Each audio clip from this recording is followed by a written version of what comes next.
consult or Jim, I just wanted to know if the panel was in position. Maybe we missed one question from Carl Nguyen earlier on regarding the potential for maybe a global security maritime concept, so to speak, and the panel didn't get a chance to respond to Carl's question. please, Peter. Thanks. As a matter of fact, I had written that question down. I think in a lot of ways, the 2007 Cooperative Strategy for 21st Century Seapower was an effort to bring about a global maritime strategy, at least in the conceptual phase and at least in a paradigmatic phase. And in other words, at the heart of that cooperative strategy is, we live in an integrated, interconnected world. We're all part of the system. Few have benefited from how the U.S. has run that system for the last 30 years, and folks like China, for example. But if you want to participate and have that system and the prosperity and democracy that goes with it endure, then the argument in CS21 was essentially that you kind of have to do your part locally and then regionally, all in a very cooperative manner. And I think it may be easier to put together a global maritime strategy from a broad perspective, with environmental, fishing, a lot of the dimensions that are expanding our understanding of maritime security, than it would be from an institutional level up. In other words, I think it may be better, maybe easier, and it's still a very high hurdle to be able to have like-minded nations get together and develop a framework along those lines than it would be from the U.S. Navy or the Canadian Navy or something to push that back up. But I think both directions would be beneficial to that. And there's a previous question about what is reactive, and is there an arms race? I think one of the areas that we talk about a cooperative strategy and the need to kind of police your own local and region, and not only police it, but make sure that your area enables trade, for example, is in ensuring access. And I think the one area that you are seeing reactive in terms of capabilities, for example, is in access, whether it's in the South China Seas or the Strait of Hormuz, and you're seeing individual countries play a role in ensuring access, not only for their own interests, but for the regional interests, because in an interconnected world, regional interests and national interests are so similar and so interconnected that it demands that kind of cooperation. So I thought that was a fitting question. At the beginning of the conference, Professor Nankable gave us a scene setter and talked about the nexus between the land and the sea. One of the things that has struck me is the way in which the sea-land interface has become increasingly blurred as a result of the proliferation of missiles. And we saw in Professor Sheldon Duplay's presentation the way in which the Russians were seeking to balance the deficit in seagoing platforms with a greater proliferation of missiles. And similarly, we see a remarkable array of missiles of different sorts appearing in the Chinese arsenal.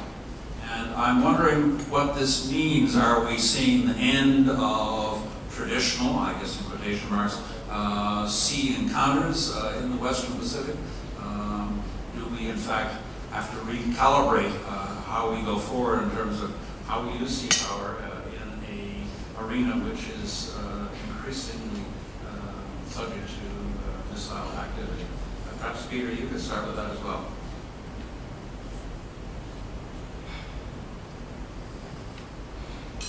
Sure. I think what you're going to see in the part of at least the American Navy is more emphasis on deterring conflict and managing crises.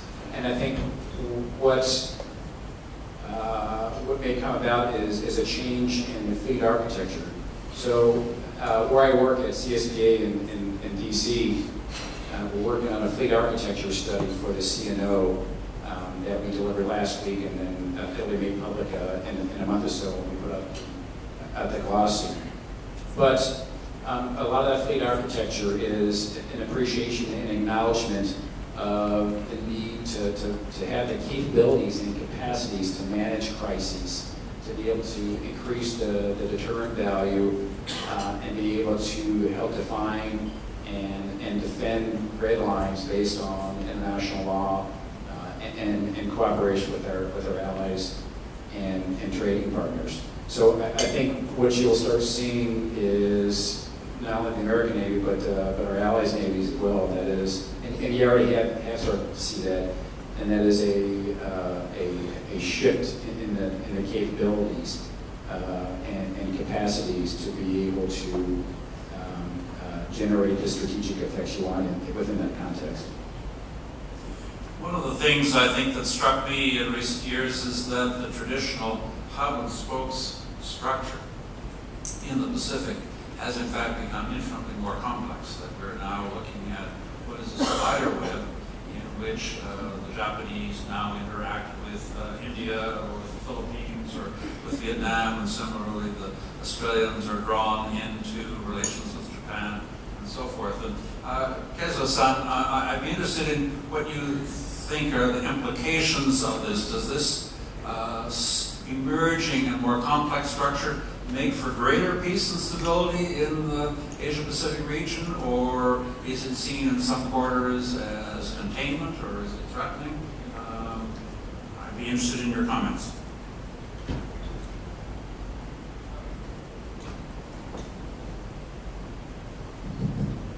Thank you, Professor. As for your question concerning the hub and spokes and spider web, well, we are practitioners. I think this is obviously most pragmatic choice.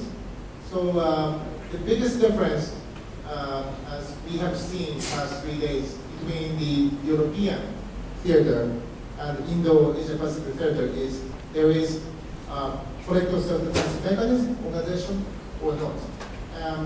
In the future, I think everybody is shooting to make such a mechanism, but in the foreseeable future, it will be difficult. So as for Japan, we have fundamental three strategic approach. One is strong defense force, and secondly, a strong Japan-US alliance, and thirdly, more engagement with international organizations, including United Nations and other regional organizations like ASEAN and so forth. So particularly, these hub and spokes, international research or academics people say it may be eroding or so forth. But I think this is, as a practitioner, it is our mission to maintenance, because alliance does not sit without effort. So accordingly, for example, after the Cold War, Japan and US had the agreement. We had a lot of discussion between how we do RORA mission capability for a long time. And this year we came up with the newest one, first time in more than 10 years. So I think updating the current system would lead to next evolution. And An, please, I see that the feature of the recent period is the increased relationship between Vietnam and India, Vietnam and the United States, in terms of, not to mention Russia, in terms of your overall defense preparedness and your maritime capability. And, do you see this as a greater source of stability, or do you feel that it's perceived as threatening, that you have emerged from some degree of isolation and now have begun to clearly identify links to other players? In addition, as I said in the first day, as for Japanese maritime defense force, we have three strategic goals. First is defense of Japan, and secondly is defense of our maritime stability, i.e.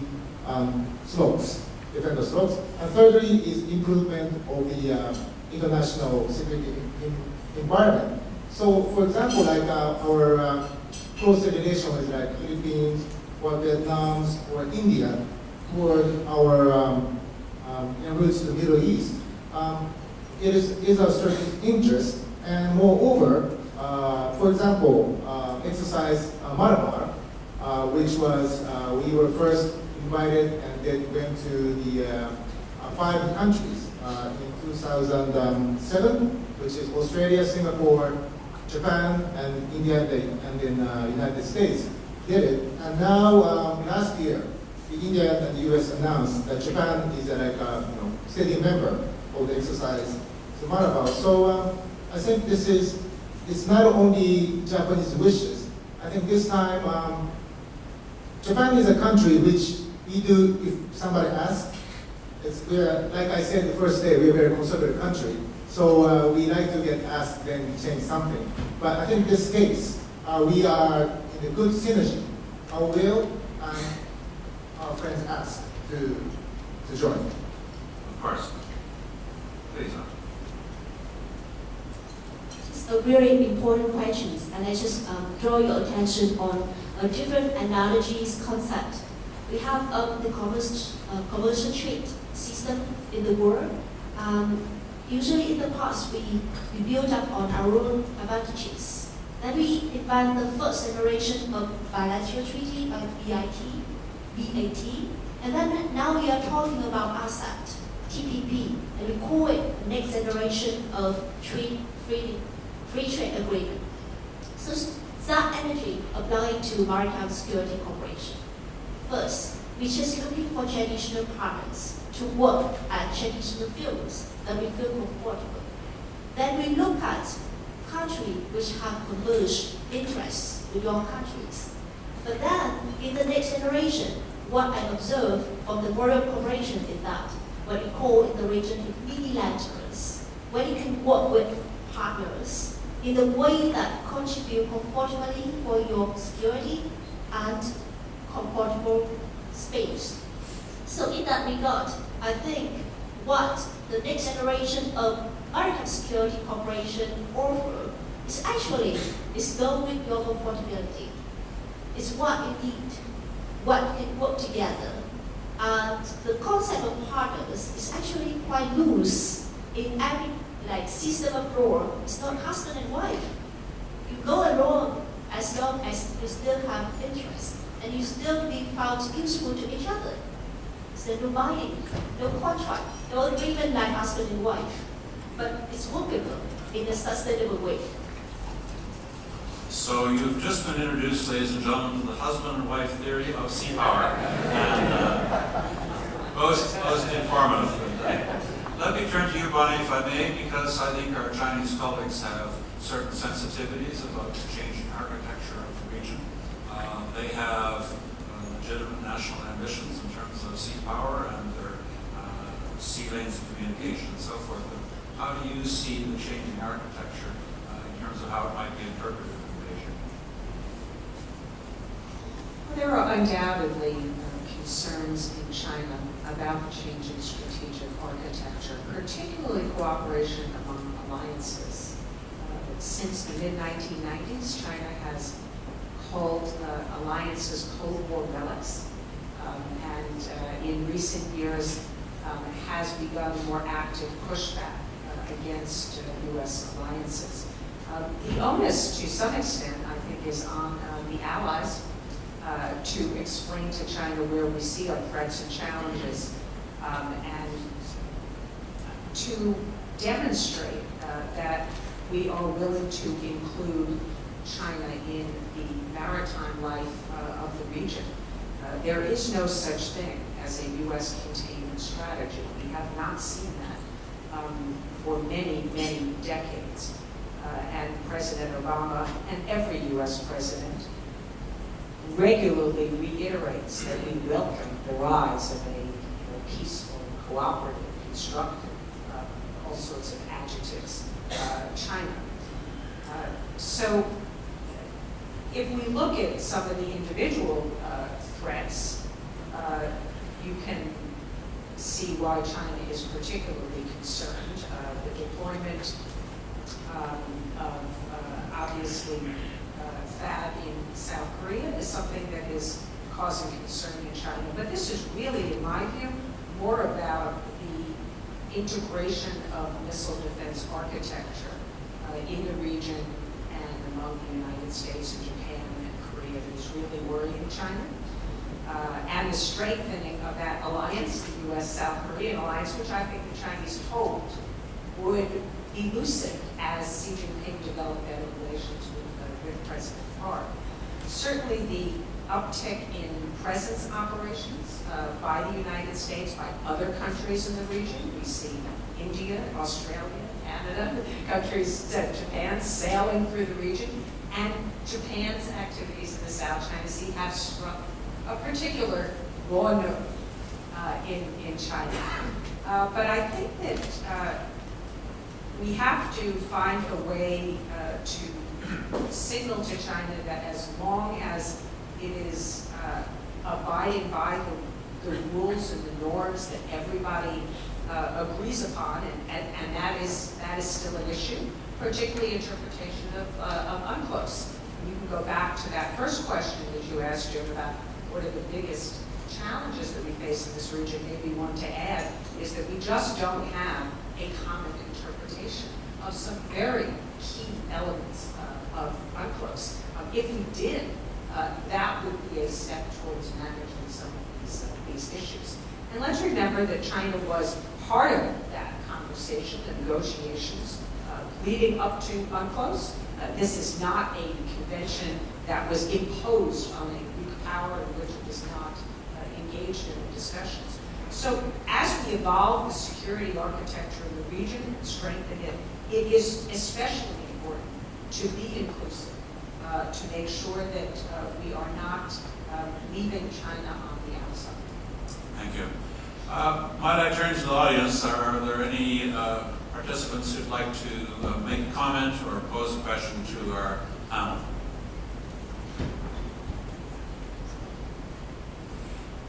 Seeing none for the moment, let me turn to the panel again. And one of the things that I have to confess personally I found increasingly depressing is the lack of efficacy, lack of effect of many of the regional organizations. And we have a vast number of regional organizations. Front and center, of course, is ASEAN. But while there's great talk of an ASEAN community and ASEAN unity, this has in fact failed to materialize.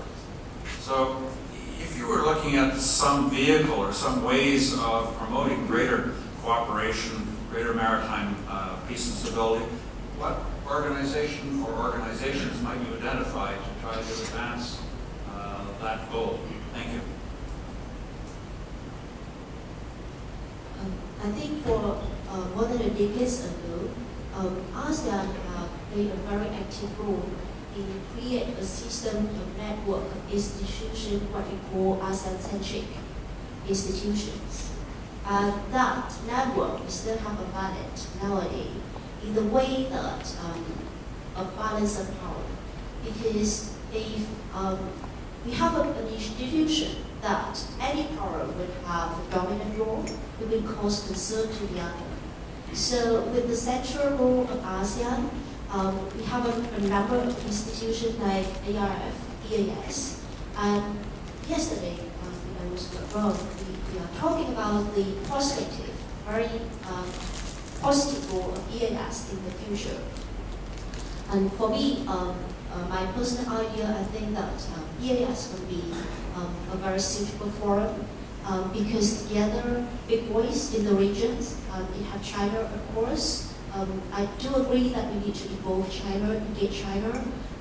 So a forum that have all representative of the power as well as China and also stakeholder in the region will be suitable in the way of participant. In terms of ranking, EAS is also a good forum for gathering high-ranking officials. The only thing that may catch up our ambition in the future for EAS is the way to innovate in EAS, extend in the membership to include more stakeholders that have the interest in the maritime security of the region, and also in the way to make a monitoring and review mechanism. Because so far, not only EAS, but a number of mechanisms in the regions are talking about maritime security in one way or the other. A lot of initiative has been given, but the lack is the coherent look at all the initiatives systematically and try to monitor the implementation process afterward and link it together and have it heard at the high-ranking officials. So that will have to be done in the future to increase the effectiveness of the institution. Any views on this institutional issue? Well, I too am disappointed in ASEAN. I think many are, but I'm not ready to dismiss it.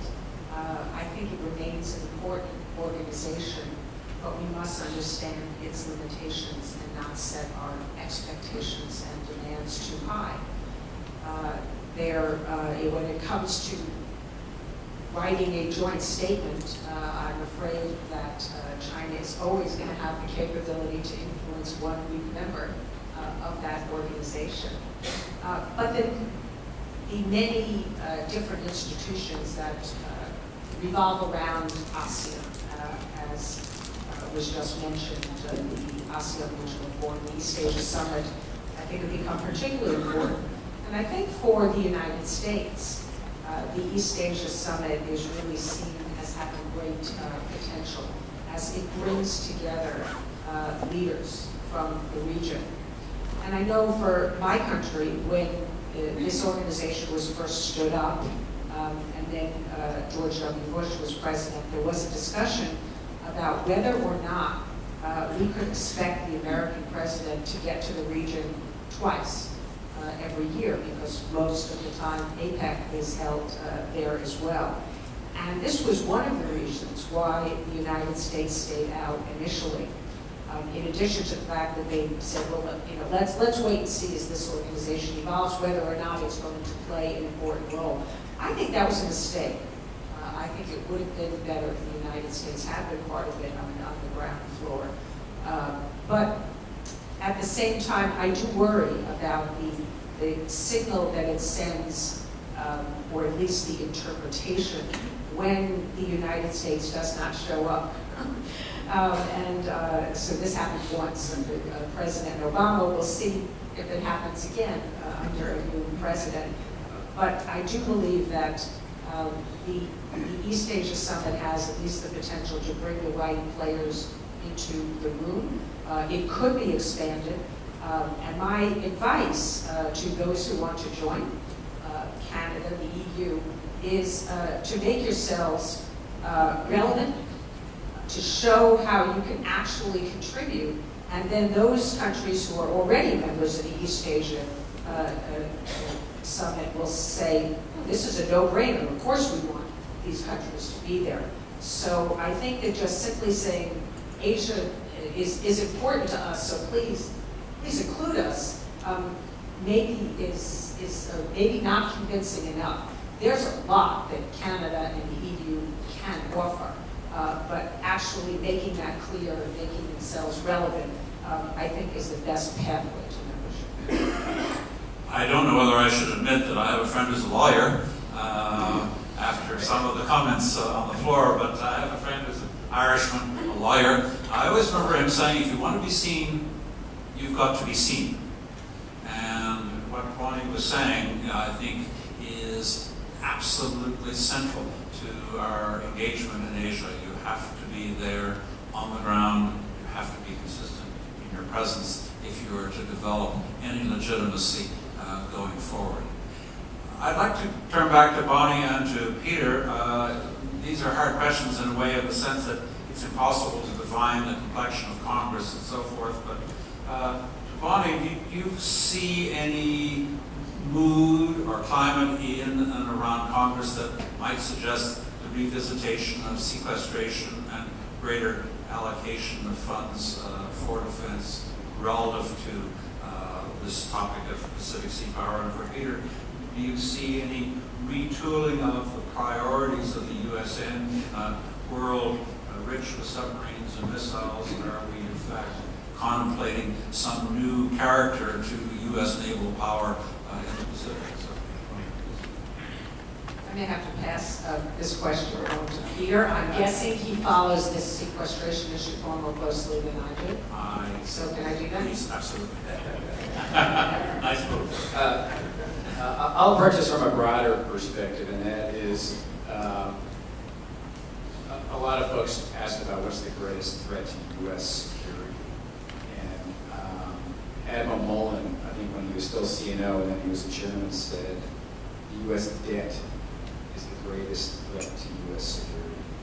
And I thought that was an interesting comment. It's a manifestation of systemic thinking. And if you think about what are part of the discretionary part of the budget, how much of that is going to be starting to be taken up on supporting our loans.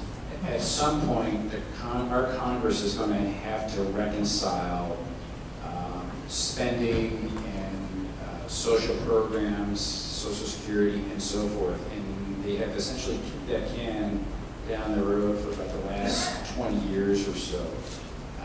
And you will see ebbs and flows of sequestration and attempting to find efficiencies on the non-discretionary part of the budget. With healthcare, for example, there's going to be an enormous amount of tension between the non-discretionary and the discretionary priorities in our budget, and so that our defense is on the discretionary part. And unfortunately, what that does is it gets the Pentagon to focus myopically on what is going on in the Beltway, and as I said the other day, on what are the means that we need to go out there, and it really enables a more narrow worldview about how we need to act and how we need to educate our people. For example, I thought the young leaders, if you look at all three of their briefs, they talked about education, and I think that was just not, I didn't take that just to be education within that institution or within the military. I think there's a large responsibility for our navies to be able to educate our leaders in that. And what really struck me with it, I'm not sure if it struck anybody else, but during that picture, just about all the uniforms looked similar.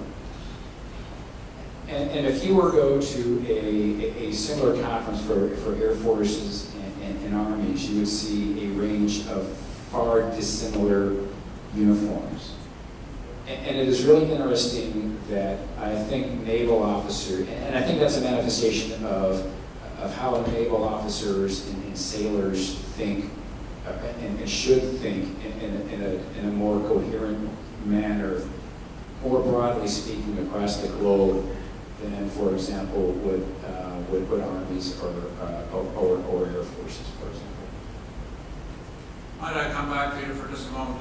The second part of the question was, do you see any lines of suggestion to retool the priorities in terms of USN construction? Should it be more anti-missile? Should it be more ASW as we look forward to the future? And new uniforms. Yes, fortunately, I was never, I never had the fortune to wear the Blueberry uniforms. I would say yes, and I would say yes for a couple of reasons. One is that unlike armies, air forces and navies have long lives of its capabilities. So, for example, the last commanding officer of the USS Ford, our new carrier, the last commanding officer hasn't even been born yet. So, what I'm saying is navies and air forces have to think in terms of long-range planning and long-range programmatics much more than do armies. A soldier with a rifle is a fairly flexible weapon system, and you just need to kind of tweak the doctrine or rework the doctrine. But in the absence of technological obsolescence that we saw before the First World War or a Pearl Harbor, it is very difficult to change the architecture of a fleet overnight. And because of that, it drives you to an understanding of clear thought about where are our priorities and where should we put our money on that, particularly in areas of sequestration. So on Tuesday, on my brief, I said there was a huge argument about cooperative strategy for 21st century Seapower among the two schools of admirals there. One was the systemic school, and one was the kind of carrier power projection school. And essentially, what they came up with is systemic in the sense of the best way to maintain and sustain the system, which is the systemic thinkers, is to deter great power conflict, which is from the carrier power projection thinkers. And the more and more I think that we will have to understand and manage hegemonic competition and rising hegemons, I think that you will see a reconfiguration, and are already starting to see reconfiguration of naval power, not only materially but conceptually, away from the kind of systemic thinking, and Carrie mentioned Jeff Till's article a few years ago on the systemic Navy versus the kind of traditional symmetric Navy. And, but that is historically rooted. We have seen that time and time again through the centuries. And with the realization that of the last 15 times a hegemon rose, according to a Harvard study, since the 1500s, 11 times resulted in great power conflict. And that's all before, and Bonnie's right, that's all before the advent of nuclear weapons. And it's a reminder that before nuclear weapons, the only grand strategy was a maritime strategy.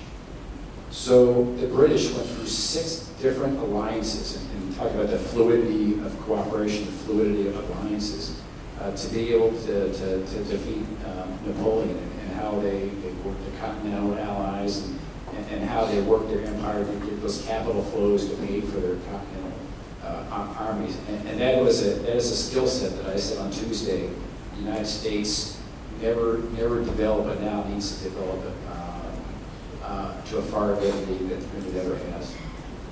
Let me just pose one last question to the panel. In your elegant and comprehensive review, Peter, you talked about the primacy in the early careers of naval officers in the tactical and operational realm. And what should we do, or how can we incentivize more strategic thinking at all levels? And perhaps I can turn to Keizo-san because of his educational responsibilities, and perhaps also to Anna because of her association with the Diplomatic Academy in Hanoi. How do we generate greater sensitivity and awareness of strategic issues? Professor, thank you for asking, but I have to make excuse. I'm only in this post 1 month. but as in the Navy, if you take a post, you're responsible, so I will not make excuse. But I think right now I'm responsible for JMSDF higher educations from the headquarters up in strategic studies matter. And I also read all the papers and thesis we put to our students. But I think I feel a bit difficulties. It's okay for like Taekwondo, Koyama's level, Taekwondo level. They are more soft. But I'm also responsible for higher staff course, which is only 2 or 3 class under myself. And I feel lack of innovation, and then lack of ideas to do things. And this is no secret. But talking about this, perhaps we need to start education from perhaps like undergraduate or the cadet or midshipman level, how your mission as a naval officer, because by the end of the day you serve to your country, but as a naval officer you also have to go to the world. So you have to do the international law and engineering and also like management or like systems, but that's all fundamental with the final ends, which is very strategic thinking. So I think we have to, we cannot talk a very difficult theory to the like undergraduate students. I think we have to, any navies should educate from the earlier days. So that's what I'm about to propose to our staff office. We need to do more LinkedIn, more systematic education. Thank you. For us, I think it two things. It's inside and outside. So first, we need to have awareness of the outside, what happened at the outside and the maritime domain. And then from what happened at the maritime domain, you self-portrait your role at the strategic level.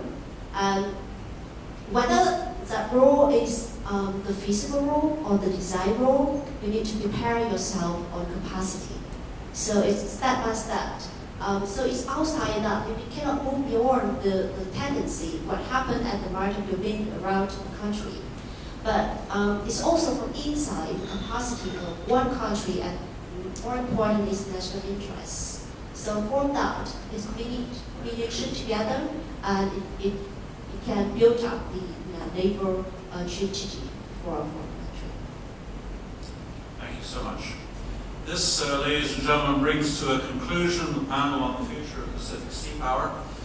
Thank you so much for your kind attention and involvement. I'd like to now turn over the floor to my friend and colleague from the Asia Pacific Center, Dr. Justin Nankerville, who's going to conduct a brief survey of the participants at MSC16, and then I'll come back for a concluding comment. Thank you.